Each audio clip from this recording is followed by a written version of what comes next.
Hello dear students, स्वागत है आप सभी का आपके अपने इस ब्यूटीफुल चैनल में। आज अपन स्टार्ट करने जा रहे हैं अपने 12th आरबीएससी बोर्ड सिलेबस का जो चैप्टर नंबर 5 है इलेक्ट्रिक करंट, उसका लेक्चर नंबर 8। क्लियर बेटा? अपन स्टार्ट करेंगे बेसिक टॉपिक से। आइए देखते हैं। Effect of temperature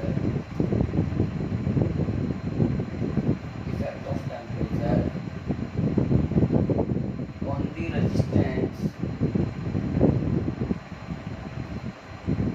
and resistivity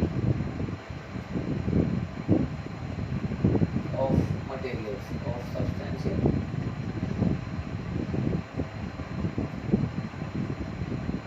बेटा मटेरियल्स में हम तीन तरह से बात करेंगे। एक कंडक्टर के लिए बात करेंगे, उसके बाद बेटा हम लोग सेमी कंडक्टर की बात करेंगे और हम लोग जो है इंसुलेटर की बात करेंगे। क्लियर बेटा? या अलॉय की बात करेंगे। आइए बेटा, अपन ने जो कहा वो सबसे पहला है फॉर कंडक्टर्स। बेटा ध्यान रखना, किसी भी कंडक्टर में बहुत सारी संख्या में नंबर ऑफ फ्री इलेक्ट्रॉन्स पाए जाते हैं। तो जैसे जैसे टेम्परेचर इंक्रीज किया जाता है, जैसे किसी कंडक्टर के लिए टेम्परेचर को इंक्रीज करते हैं, तो टेम्परेचर को इंक्रीज करने पर उसमें नंबर ऑफ फ्री इलेक्ट्रॉन्स तो कांस्टेंट रहते हैं, बट होता क्या है बेटा, लेकिन काइनेटिक एनर्जी बढ़ जाती है। जो ये नंबर ऑफ चार्ज कैरियर है, नंबर ऑफ फ्री इलेक्ट्रॉन्स हैं, इनकी काइनेटिक एनर्जी बढ़ जाती है, मतलब इनकी स्पीड बढ़ जाती है। यस और नो बेटा? स्पीड बढ़ने की वजह से यहाँ पर इलेक्ट्रॉन्स के बीच में होने वाली कोलिजन पर सेकंड भी इंक्रीज हो जाता है। अगर कोलिजन पर सेकंड इंक्रीज हो जाता है तो अपन क्या कह सकते हैं बेटा? कोलिजन बढ़ने का मतलब हुआ कि रेजिस्टेंस बढ़ जाता है। भाई टक्करें बढ़ेंगी तो करंट का फ्लो आसानी से नहीं हो पाएगा, बाधाएं आएंगी, रुकावट आएंगी, इसलिए रेजिस्टेंस बढ़ेगा। रेजिस्टेंस बढ़ जाता है या फिर रजिस्टिविटी बढ़ जाती है, या फिर कंडक्टिविटी कम हो जाती है, या फिर करंट कम हो जाता है। ध्यान रखना, अगर किसी भी कंडक्टिंग मटेरियल के लिए उसके टेम्परेचर को इंक्रीज किया जाए तो उसका रेजिस्टेंस और रजिस्टिविटी इंक्रीज होते हैं, जिसकी वजह से कंडक्टिविटी एंड करंट जो होते हैं बेटा वो डिक्रीज हो जाते हैं। क्लियर? तो ये इस तरह का हमारा। तुमने कहा सब थोड़ा कुछ अलग पढ़ो, मैंने कहा ठीक। तो पहले वो स्लाइड लिखता हूँ। If R naught be the resistance of conductor,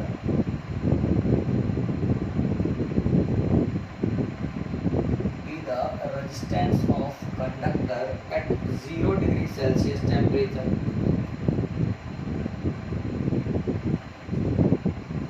and RT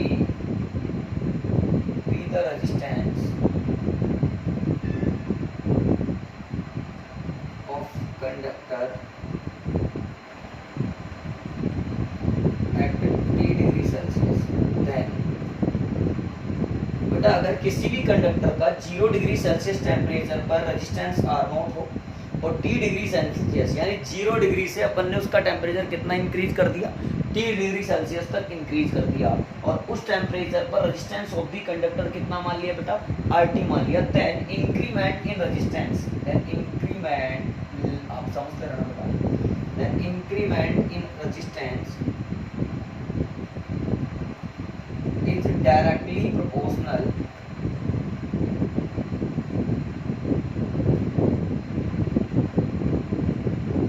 to the initial या ओरिजिनल, कुछ भी सकते हैं, initial resistance and temperature increment.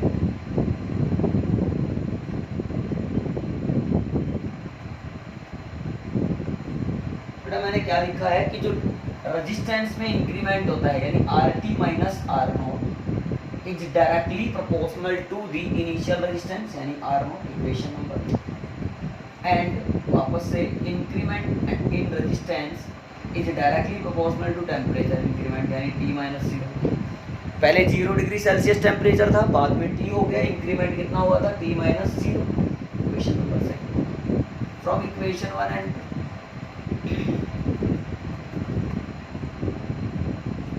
दोनों को मिला दिया, R T minus R naught is directly proportional to R naught T बेटा। तो अब यहाँ से प्रोपोर्शनलिटी का साइन हटा दोगे तो इक्वलिटी का साइन आएगा, R T minus R naught is equal to alpha R naught T.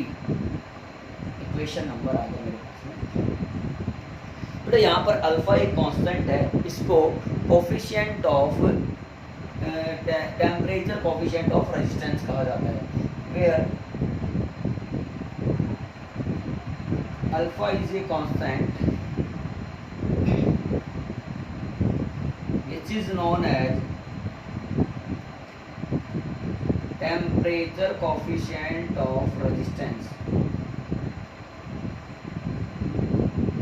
temperature coefficient of resistance। Clear बेटा? यानी जो अल्फा होता है उसका एक कांस्टेंट है, ये मतलब कांस्टेंट वैल्यू है जिसको अपन नाम देते हैं temperature coefficient of resistance. Clear बेटा? अगेन फ्रॉम इक्वेशन 3 देखिए बेटा क्या आ रहा है बेटा, यहाँ से R T minus R naught, एक काम करो आर नॉट को उधर ले जाओ तो R naught plus alpha R naught बेटा। यहाँ से आर टी की वैल्यू क्या आएगी, आर नॉट कॉमन ले लेंगे तो 1 प्लस अल्फा टी। मेरे पास में क्या बेटा, इस इक्वेशन से हम लोग अल्फा बता सकते हैं, क्या आएगा R T minus R naught upon R naught T. Clear है? इतना पहले आप नोट करिए फिर आगे बढ़ते हैं बेटा। हो गया बेटा, कर लिए नोट इतना। अब यहीं से हम लोग जो है बेटा क्या कर सकते हैं, इस इक्वेशन 3 से वापस से अल्फा निकाल सकते हैं। देखिए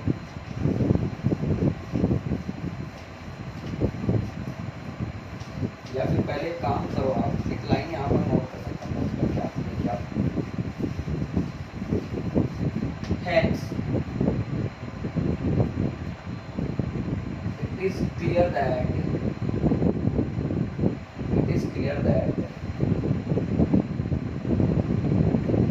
resistance of a conductor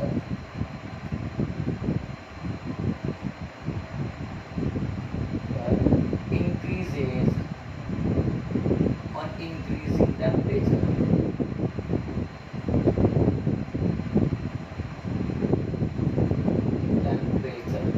Clear बेटा?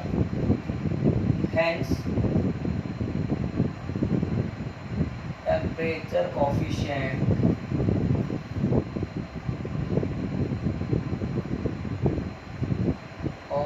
resistance for conductor is positive। यानी बेटा जो अल्फा होता है, आप ये देख पा रहे हैं कि जैसे जैसे टेम्परेचर इंक्रीज किया जाता है वैसे वैसे रेजिस्टेंस ऑफ द कंडक्टर भी इंक्रीज होता है। इसलिए हम कह सकते हैं कि यहाँ पर जो कंडक्टर्स के लिए अल्फा आता है वो कैसा आता है बेटा, पॉजिटिव आता है। अब अगर इसमें ग्राफ बनाया जाए तो देखिए ग्राफ कैसा आएगा बेटा,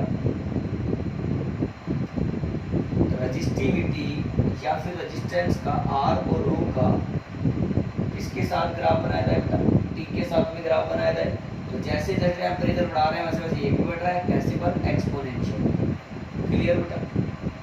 अगेन बात कर लो आप इक्वेशन नंबर 3 की, यहाँ से बेटा अल्फा निकाल के रख दो, क्या आ रहा है R T minus R naught upon R naught T.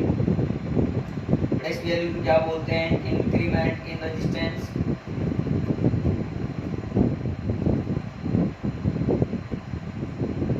Upon बेटा यहाँ पे आ जाएगा आर नॉट का मतलब original resistance into temperature increment. इसको बताओ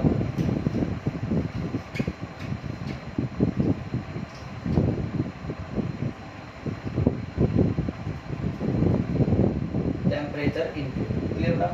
इसको कहा मैंने इक्वेशन नंबर 4। यहाँ से अल्फा की अगर यूनिट निकाले तो ऊपर आएगा रेजिस्टेंस, नीचे आएगा रेजिस्टेंस इनटू डिग्री सेल्सियस। तो रेजिस्टेंस कट गया यानी ओम से ओम कट गया बेटा, तो इसका यूनिट आ जाएगा डिग्री सेल्सियस इनवर्स या फिर केल्विन इनवर्स। तो unit of alpha is degree Celsius inverse और केल्विन इनवर्स। क्या मेरी बात क्लियर है बेटा? ठीक है। अगेन अगर अल्फा को डिफाइन करना है तो आर नॉट अगर 1 हो और टी डिग्री सेल्सियस जो है वो कि 1 डिग्री सेल्सियस हो, then alpha is defined as the increment in resistance. तो बेटा लिख सकते हैं अगेन टेम्परेचर कोफिशिएंट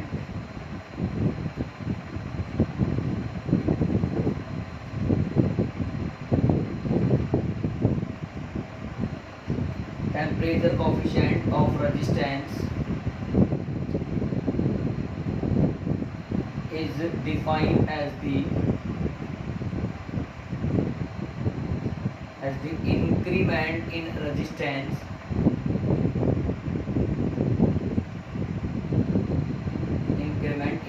पर क्या बेटा, per unit original resistance, per unit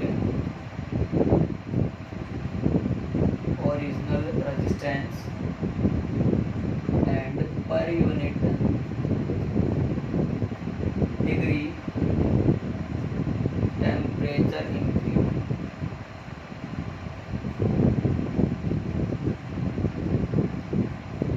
ये हमारे पास में आ गया पूरा इसका क्लियर। यानी कहने का मतलब किसी भी कंडक्टर के लिए जैसे जैसे टेम्परेचर को इंक्रीज करते हैं वैसे वैसे उसका रेजिस्टेंस भी क्या होता रहता है, इंक्रीज होता रहता है। क्लियर है बेटा, फटाफट से नोट करिए।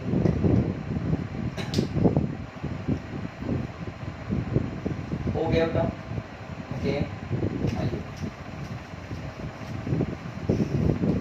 नेक्स्ट देखते हैं अपना सेकंड पॉइंट यहाँ पर सेमी कंडक्टर्स की।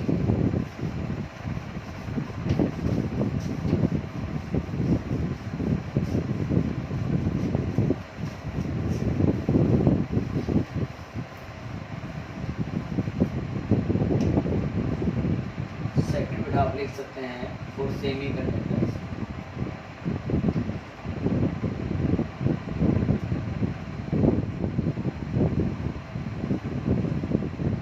सेमीकंडक्टर के लिए अपन बात करें तो सेमीकंडक्टर जो होते हैं वो 14th ग्रुप के होते हैं, जैसे कार्बन, सिलिकॉन, जर्मेनियम, ईटीसी। अब ये सारे जो होते हैं ये 4 कोवेलेंट बॉन्ड से 4 अनदर एटम से जुड़े होते हैं। अब जैसे ही टेम्परेचर इंक्रीज किया जाता है तो टेम्परेचर इंक्रीज करने पर बॉन्ड टूटने लगता है, और जैसे जैसे बॉन्ड टूटते हैं बेटा, कोवेलेंट बॉन्ड टूटते हैं, वैसे वैसे यहाँ पर number of charge carrier increase होते रहते हैं, जिसकी वजह से यहाँ पर कंडक्टिविटी बढ़ जाती है, यानी करंट बढ़ जाता है, लेकिन रजिस्टिविटी और रेजिस्टेंस डिक्रीज हो जाता है। तो ध्यान रखिएगा, यहाँ पर टेम्परेचर बढ़ाते हो तो नंबर ऑफ चार्ज कैरियर बढ़ जाते हैं, जिसकी वजह से ही काम होता है। देखिए यहाँ पर अगर टेम्परेचर बढ़ाया तो नंबर ऑफ चार्ज कैरियर बढ़ जाते हैं, हेंस क्या सिग्मा बढ़ जाता है, यानी करंट बढ़ जाता है, यानी रेजिस्टेंस कम हो जाता है, यानी रेजिस्टिविटी भी कम हो जाती है। बात क्लियर है बेटा, क्लियर।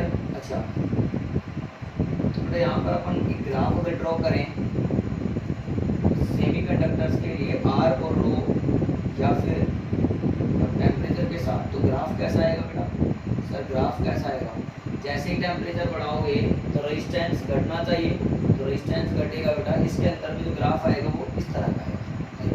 क्लियर।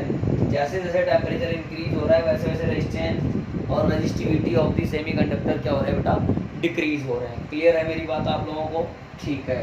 थर्ड पॉइंट यहाँ पर नोट कर सकते हैं अपन फॉर अलॉय। जैसे अपन इसमें सीधा ग्राफ दिखाएंगे बेटा,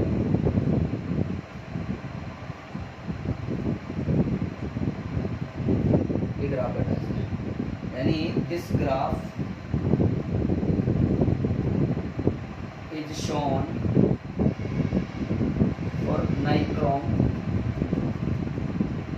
but Constantine and मैग्नीन have similar properties। Okay बेटा, आप लोगों को इतना क्लियर हुआ, फटाफट से आप इतना नोट करिए बेटा, कर लिए बेटा नोट, हो गया। अब नेक्स्ट क्वेश्चन देखते हैं बेटा। ये अब क्वेश्चन जो है उसकी शुरुआत करते हैं। हमारे पास यहाँ पे जो क्वेश्चन है वो लिख देते हैं।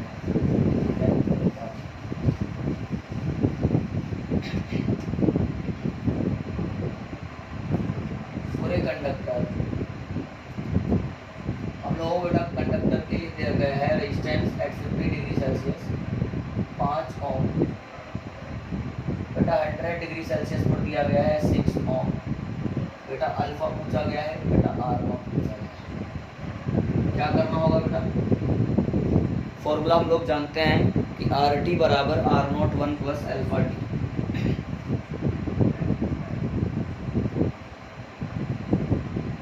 लगाते बेटा, तो 5 ओम कब था 50 डिग्री पर, आर नॉट 1 प्लस अल्फा नहीं पता, इनटू में 50 माइनस 6 कब था बेटा, अल्फा इंटू 100, डिवाइड कर लीजिए बेटा।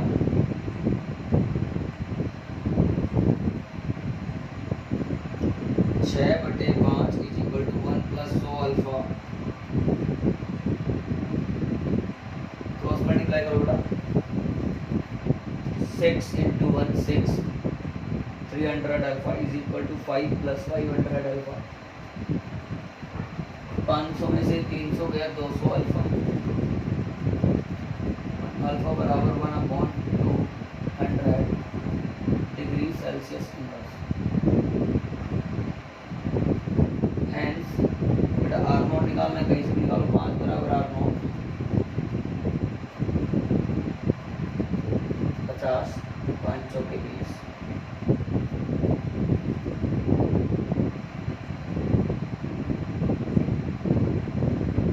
सोल्व करना बेटा कितना आ रहा है, 5 इंटू 4 बटे 5। इस तरह से आप ऐसे क्वेश्चन को कर सकते हैं। क्लियर बेटा, फटाफट नोट कर लीजिएगा इसको, लिख लिया बेटा, आ गया।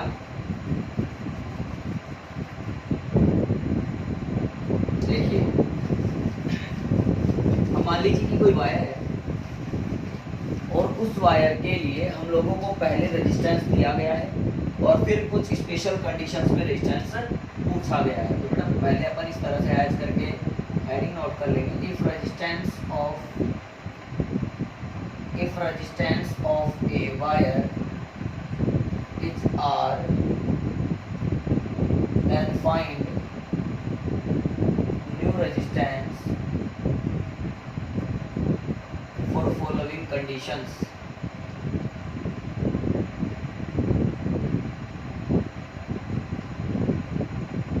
ठीक है बेटा, ये हेडिंग मान सकते हैं आप इसको। इसमें पहला पॉइंट है,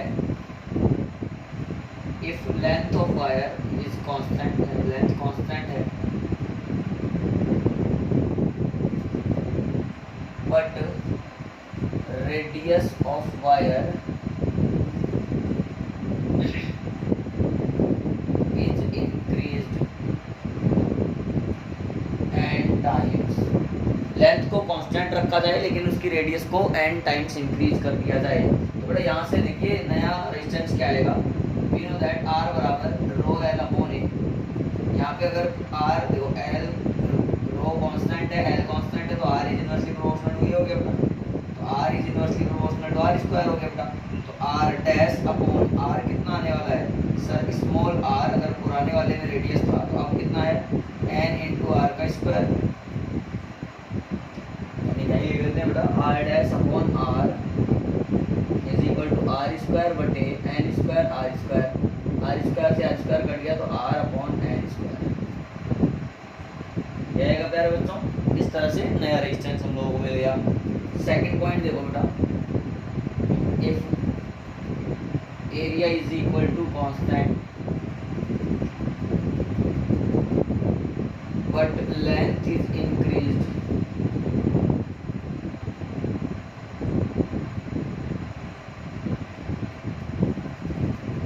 and times r is equal to rho l by a, तो r is directly proportional to l बेटा, a कांस्टेंट रो कांस्टेंट, तो यहाँ से r डैश अपॉन r क्या आएगा n l upon l, l से l कट जाएगा तो r डैश की वैल्यू आ जाएगी n आर। क्लियर बेटा, ये दो केस हमने सीखे अभी।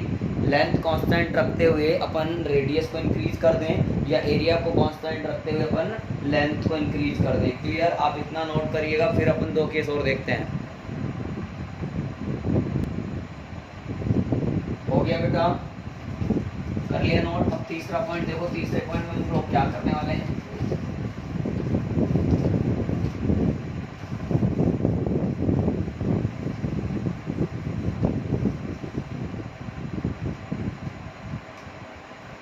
तीसरा पॉइंट हमारा ये है बेटा, if volume is equal to constant, volume को क्या कांस्टेंट रख लो, बट लेंथ इज इंक्रीज्ड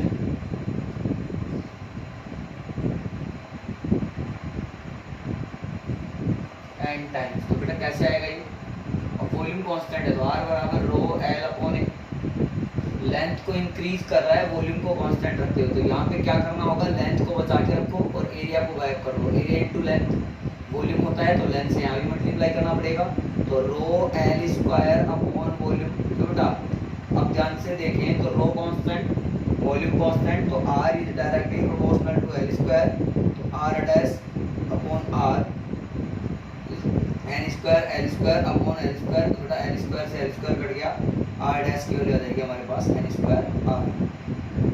ये बात क्लियर बेटा। इसी तरह से अगर वॉल्यूम को कांस्टेंट रखते हुए मैं क्या करूं बेटा, if volume is constant, volume को कांस्टेंट रखते हुए मैं एरिया को इंक्रीज कर दूं, बट एरिया इज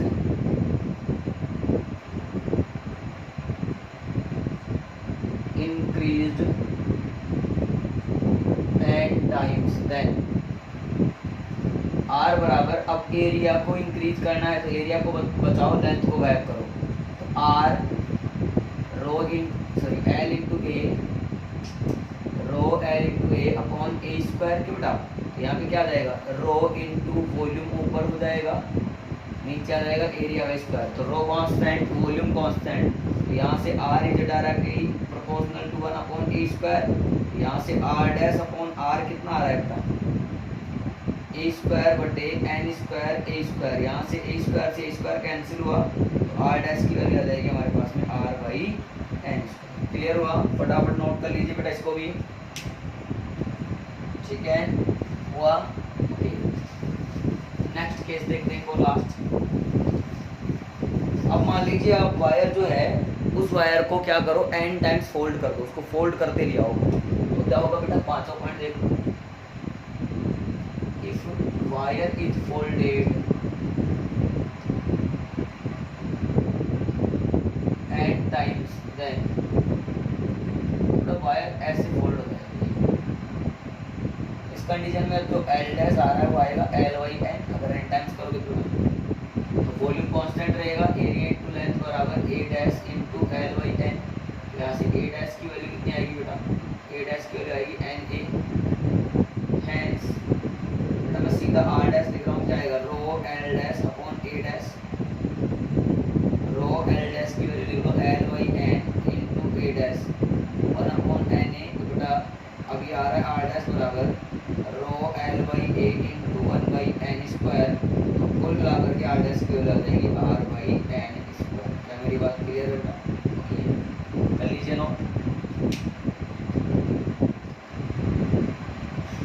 हो गया बेटा, ओके। तो आज के लिए इतना ही काफ़ी है। इस वीडियो लेक्चर में अपन ने काफ़ी कुछ सीखा है बेटा, ये न्यूमेरिकल पर्पस से काफ़ी इंपॉर्टेंट है। अपन नेक्स्ट वीडियो लेक्चर में इससे रिलेटेड कुछ न्यूमेरिकल्स लेकर के आने वाले हैं, तो आप बिल्कुल प्रिपेयर रहिएगा बेटा, ओके। और जब तक नेक्स्ट वीडियो नहीं आ जाती तब तक के लिए आप लोग पढ़ाई करना बिल्कुल भी ना भूलें। ऑल दी वेरी बेस्ट बच्चों।